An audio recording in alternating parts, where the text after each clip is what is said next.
विचारक मंडली उपस्थित सज्जन वृंद एवं कमिटीर कर्मकर्ता और मोर प्रतियोगी ओडिया भाई और भौणी माने मु समस्त को मोर हार्दिक अभिनंदन जनाई आज शीर्षक ओडियार अस्मिता एवं कथाकार मनोज दास संबंध में कियत आलोकपात करुछि। संस्कृतर साहित्यविद माने कहते स जातु जैन जातेन जातिम वंशम समुन्नति अर्थात सही मनुष्य जन्मरे तार वंश एवं जाति गर्वित होता है जे निज पाई नुहे अन्य पाई निजर प्राण को उछावर करता है। कीर्ति किरीटिनी वीर प्रसविनी उत्कल जननी से अनेक बरपुत्र एवं वीरपुत्र मानकर बलिदान होइछि आज अधिक पूत और पवित्र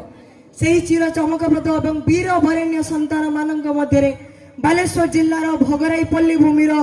पद्मभूषण सम्मान प्राप्त ओडिया साहित्य जगतर विशिष्ट कथाकार एवं पद्मश्री सम्मान प्राप्त सारस्वत साधक श्रीजुक्त मनोज दास हेउचंती घरे घरे सुपरिचित।